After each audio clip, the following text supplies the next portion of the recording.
Minutes sur nos antennes, nous vous souhaitons de passer une très belle journée en compagnie de nos programmes. À présent, la revue de presse, comme tous les matins, nous sommes avec Grégoire Gomme. Grégoire, bonjour. Bonjour Aïcha. Alors, qu'est-ce qui marque les journaux ce matin? Nous revenons sur Farba Ngom ce matin. Il revient à la face de l'actualité. Farba Ngom à la face de l'As quotidien, journal avec lequel nous démarrons ce tour d'actualité de la presse écrite de ce lundi. Une manifestation, c'est ce que pointe l'As quotidien ce matin. Manifestation de soutien de Farba Ngom, cette fois-ci au niveau de la haie. Diomaye Sonko vilipendé devant la Cour pénale internationale. C'est l'actualité à la une aujourd'hui de l'As quotidien après des manifestations donc en France, Espagne, États-Unis, encore au Gabon, voire en Côte d'Ivoire, entre autres. Les souteneurs du député maire des Agnam, Farba Ngom, ont tenu ce dimanche donc un rassemblement dans un lieu beaucoup plus symbolique, à savoir la Cour pénale internationale à la haie, pour dénoncer ainsi une tentative de liquidation politique de leur leader. Voici les soutiens de Farba qui manifestent bien sûr au niveau de la CPI, informe l'As quotidien. Direct News à présent sur la question de noter le dossier Farba Ngom atterri à la Cour internationale de justice. Après la France, l'Espagne, les États-Unis, bien sûr, les partisans de Farba Ngom se rendent à la haie, un rassemblement dans un cadre symbolique et historique.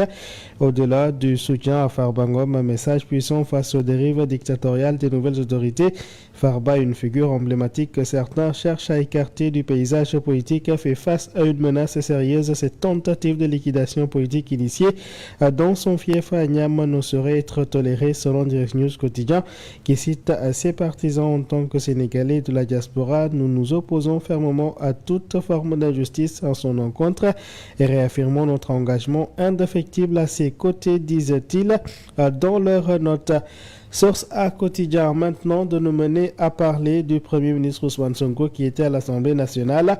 Le journal donc de noter qu'il y a les 185 hectares de QVS, outre les fameux 45 milliards de francs CFA d'armement, si Ousmane Sonko ne veut pas avoir même en photo le député Abdou Karim Sall.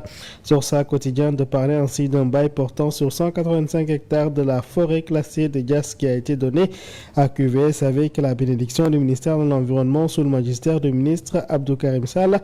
Or, dans son rapport d'audit de 2024, la Cour des comptes estime que l'installation des fermes agroforestières dans le domaine classé, en plus d'être illégale, constitue ainsi une menace pour le patrimoine forestier. Mais QVS, selon Source A, continue d'occuper plusieurs dizaines d'hectares qui ont été déclassifiés au profit de la nouvelle ville, malgré 1001 décisions de justice ordonnant son expulsion. Du côté de la Tribune quotidien, encore et toujours le Premier ministre Ousmane Sonko. Cette fois-ci, il s'accroche à ses fonds politiques et les syndicats sourds à son appel au sacrifice, selon la Tribune quotidien, qui constate que le SAES, le SAMES, le SAEMS, le QSEMS, le CS également, le G7, voire le Sud-Just à l'UNSAS, entre autres, disent Niet. Les enseignants sont inflexibles sur les accords signés, selon le journal. À présent, le Peuple quotidien de nous mener à parler de la conséquence de la publication du rapport de la Cour des comptes. Moody's dégrade encore la note à B3 à 83, bien sûr avec une perspective négative. L'agence de notation a fait chuter ainsi à B3 la note souveraine du Sénégal, bien sûr, soit 6 niveaux sous la catégorie investissement, selon le journal Le Peuple quotidien. Le quotidien sur cette baisse de la notation souveraine notera ce matin une dégradation qui intervient après la sortie du gouvernement sur la gestion financière. Le pays va s'endetter à des taux assez élevés, dixit la publication. Un pays maudit par son état, selon le quotidien. Toujours sur la question, à présent le journal Enquête quotidien, de revenir également sur cette note publiée par nos confrères.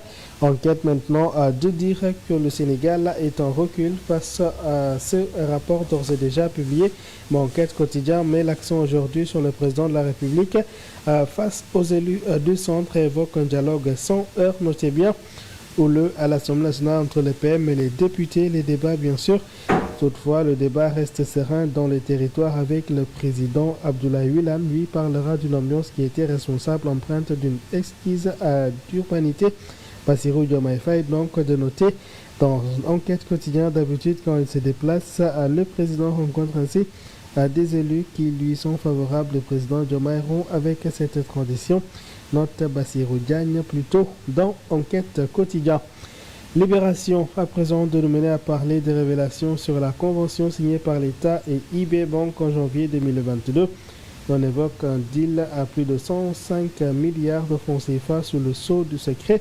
L'acquisition de matériel par l'État évoquée par la convention sans précision concernant encore un achat d'armes effectué dans l'illégalité totale. La Cour des comptes révèle l'absence totale de l'information sur la destination de ce matériel. Une opération opaque qui met en scène le mania Mamadou Bonkoulou, patron du groupe Ebomaf et d'IB Bank selon Libération quotidien. Autre chose, c'est à la face du témoin quotidien avec l'archevêché de Dakar, le témoin donc qui témoigne sur Monseigneur André Gueye, nouvel archevêque de Dakar. Il s'agit là d'un pasteur au service de la foi et du dialogue comme révélé par la publication. Dans l'actualité sportive à présent, Réumi Sport de nous mener à parler de cet hispano-sénégalais, bien sûr Hassan Diaw, qui offre la victoire à Como hier face à Naples. Il est intenable et intraitable bien sûr avec les poulains de Cesc Fabregas. Hassan Diaw qui ne cesse d'enfiler les buts comme des perles en Serie A. Il fait parler de lui. Hassan Diaw qui est notamment cité dans les petits papiers de Pape Bounachao à Aïcha Diaby. Voilà pour la presse écrite ce matin. À toutes et à tous, une très bonne lecture. Merci beaucoup Grégoire. Ça fait un plaisir. Plaisir partagé. Nous nous retrouvons dans la deuxième partie. À 8h pour le journal. À tout à l'heure. Merci à Grégoire Gomme pour la revue de presse. Amis téléspectateurs, restez bien avec nous. Tout de suite, nous passons à la revue web avec Kader Cissé.